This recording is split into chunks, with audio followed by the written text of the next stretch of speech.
So, what do we got? First thing we have is we have tunnel vision on the interaction. It is not statistically significant. So that tells me I need to rerun my model without the interaction. So I tell the reader that the interaction was not significant and we had a small effect size. So the main effects were reanalyzed. Now, I'll do that in just a second. Let's talk about this effect size. Remember, we had to install the package effect size, which I've already done. So once, and you should too, if you're following along in the videos as is required. So all we need to do, since effect size has been installed on this computer, all I need to do is access the library. All right. So I am going to report omega squared, and I need to report that on well, let me back up. I actually need to make this calculation and save it as something. Do I have a Model 3 yet? I don't think I do. All right, cool. So I need to save that as a Model 3. Now I have something that I can run my Model effect size on. So you can see that the interaction has an effect size of 0, which I've reported, omega squared. Again, it's a cursive W in Greek alphabet. So now I'm going to shift gears and I'm going to run the two-way ANOVA, focusing on the main effects only. So I'm going to call that Model 4.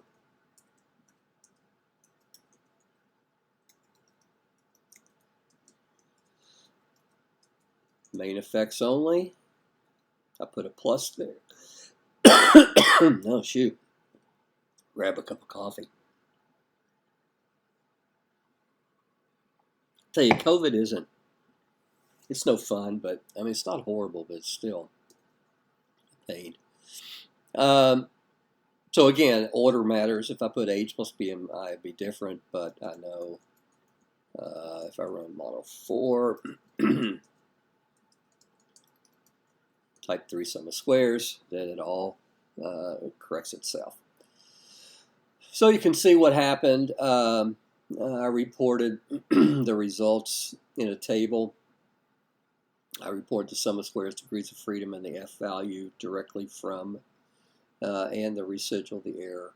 I reported those as well. So then I get into the narrative. And actually, I will need to save this as something. I should have done that, but all right. So there was a significant main effect on systolic blood pressure over BMI. So I report the results. So the 295, the degrees of freedom for BMI are 2. I report the degrees of freedom for the error, which is called residual, in R. I report the test statistic, and I report the level of significance for the p-value for that main effect. The observed omega, so I can run the omega squared again for Model 5. And I can see that the observed was small at 0.02. Then I get in, since I have significance, I need to get into a Tukey post hoc to see where the differences actually lie. Now, what I can do there is I can run a Tukey HSD, but I actually have to run this on the model that doesn't use the ANOVA command. So I have to go back up to one of the models that, like right here. No, hold on. Too many models going on. Where's the model that we use the plus? Okay, right here, Model 4. So I have to run this on Model 4. And you can see that model 4, it's going to give me my post hoc analysis on the two main effects without the interaction, because that's what I ran, right? So I reported that, and when I look at BMI, the only one that's statistically significant is the obese versus normal weight. So I report that. So it's statistically significant at the 0.001 level. And I reported the 95% confidence interval right there that I got from this information right here. I'll do the same thing for age down here. But you can see down here we actually have three. All three are statistically significant. So I handled that a little bit differently. All right, so now I shift to age. Again, we're not looking at age over BMI category anymore because the interaction wasn't statistically significant. If it had been, then I would have added a similar statement, a similar paragraph for the interaction effect. So, but that doesn't apply in this case. So we have a large effect size, and I gave you the criteria for that in 2 videos. I think it's point 14, I believe, is a large effect. So this is a large effect, and I reported the. Let's see, where are we? There's a lot going on here. Yeah. Okay, so for age, degrees of freedom 295, which I reported. No, I'm sorry, right here. And then age. Oh, wow, typo.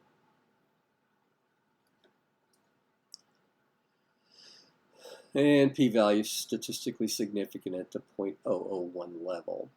Now, a Tukey post hoc, Tukey HSD post hoc was revealed significant differences for all age groups. Again, all these p-values are less than 0.05. So instead of writing all that out, I just found it easier to put this in a table. I put lines there because you can't compare 18 to 39 with 18 to 39, or 40 to 64 with 40 to 60. I mean, that makes no sense to compare those. And these upper, like if I wanted to compare 18 and 39, or I'm sorry, 18 to 39 and 40 to 64, it would be the same thing as comparing 40 to 64 and 1839. So all I really need is this bottom triangle of the results that I pulled from this table.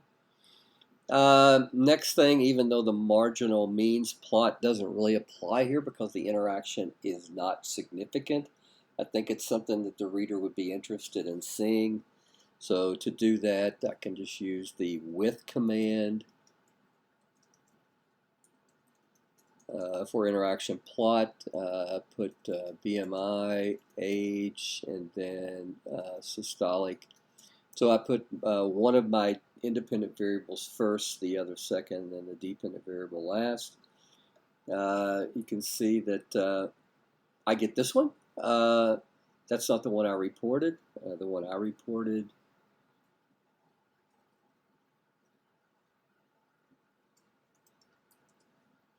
and you can imagine how grading this stuff is going to be a nightmare because if one student puts age first and the other puts BMI first, then both of those are correct. Yeah, you got to be patient with me on grading because it can be a nightmare. So again, copy and pasted that into the document.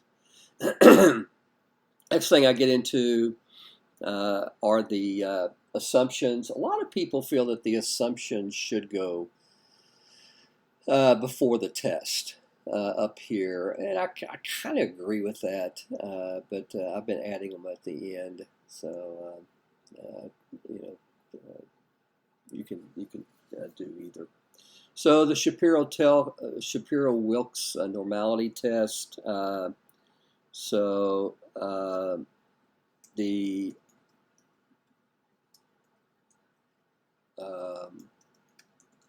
I need to look at our model, and I need to go back to the model with the model 1 with the interaction.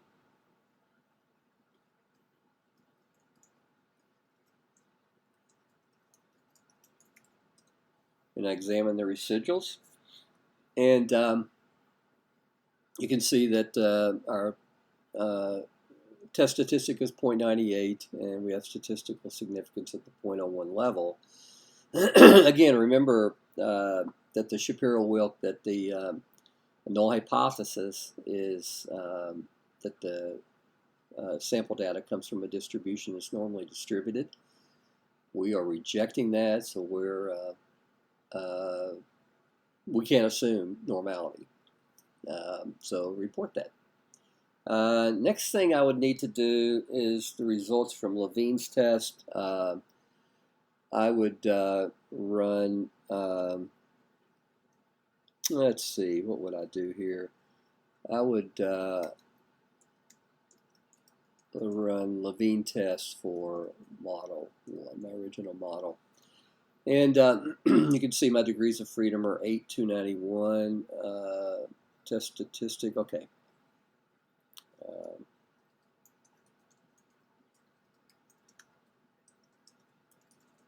So in the center is the mean.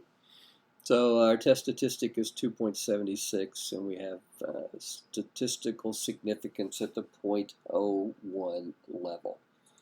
So we can't, we have a concern with equal variances. That's interesting. I didn't think we would. But when you look back here at the standard deviations, the lowest standard deviation is 9.55, and the highest standard deviation is 18. So these two cell counts, when I square both of these, I get into the variance. So it is kind of easy to see why the variances aren't assumed to be equal. All right, gang, all I got. This video went on quite a bit, but there's a lot to cover. So take care.